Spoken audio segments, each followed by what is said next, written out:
এবং আমাদের দীর্ঘদিন রিহার্সাল ছিল 3 মাস এবং প্লাস 3 মাস প্লাস, এবং অন ক্যামেরা আমরা ব্লকিং করে করে আমরা শ্যুট করলাম, করলাম, রিহার্সাল করলাম। সো আমরা আগে থেকেই মোটামুটি আহ, পুরোপুরি বলা যায় যে ক্লিয়ার ছিলাম আমরা কি করতে যাচ্ছি, এই সিকোয়েন্সটার বক্তব্য কি, এখানে কি ঘটছে, এবং ভাইয়ের কাছ থেকে পুরো জীবনানন্দ দাশের যেই লাইফস্টাইল সেটা জানা, কখন কি হচ্ছিল, কখন কোন কবিতা আসলো।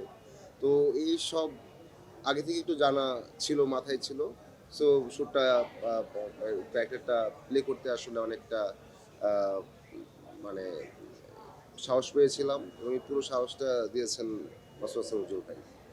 মনে হচ্ছে বনলতা সেন কবিতা পড়ার পর আমাদের একরকম ভিজুয়াল মাথায় কাজ করে, এটা আসলে জনে জনে ভিন্ন হবে, নানা রকম হবে, বাট সেটা নিয়ে অনেক জল্পনা কল্পনা, অনেক গবেষণা, অনেক কথা তো আমরা শুনি যারা আমরা একটু স্টাডি করলাম বা বনলতাকে জানতে চাইলাম।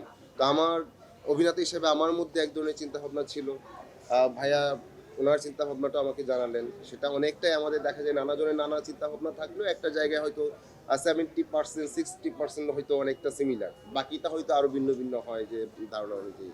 তো এই আমার চিন্তা ভাবনাটা এবং ওনার চিন্তা ভাবনাটা মিলে তারপরে আমরা একসাথে এটাকে আর কি কি এখানে আসলে দেখতে চাচ্ছি, এই মিলেমিশেই আসলে একটা জায়গায় আসা ফিক্সড হওয়া যে আমরা এই গল্পটা বলতে যাচ্ছি।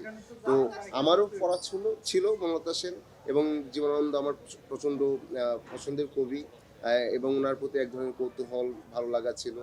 ভাইয়াও এই সিনেমাটা বানাচ্ছেন, ভাইয়াও আমাকে আসলে আরও ডিটেইল জানলাম, বুঝলাম, তারপর সেটা অনুযায়ী যতটুকু করা যায় চেষ্টা করলাম। সো আমার এই ধরনের কোনো বাধ্যবাধকতা ছিল না যে আমার শ্যাম্পু করা যাবে না বা এটা করা যাবে না, ওটা করা যাবে না। একটা ইয়ে ছিল যে আইব্রোটা যাতে আমি প্লাক না করি, এটা একটা রেস্ট্রিকশন ছিল আমার। আর যেহেতু আমার আসলে একটা পিরিয়ডিক্যাল টাইমের মাঝখান দিক দিয়ে যেতে হয়েছে বিয়ে থেকে একদম শেষ অবধি পর্যন্ত, তো ওই জায়গাটাতে আসলে যেহেতু আমার চেহারা ভাঙতে হয়েছে, লুক চেঞ্জ করতে হয়েছে, তো সেখানে আসলে এমন কঠিন কোনো পথ দিয়ে আমাকে যেতে হয়নি। ঈদের খুশি হোক না আরো বেশি, আর খুশির আয়োজন মানেই চাষি চাষি সুগন্ধি চিনি গুঁড়া চাল।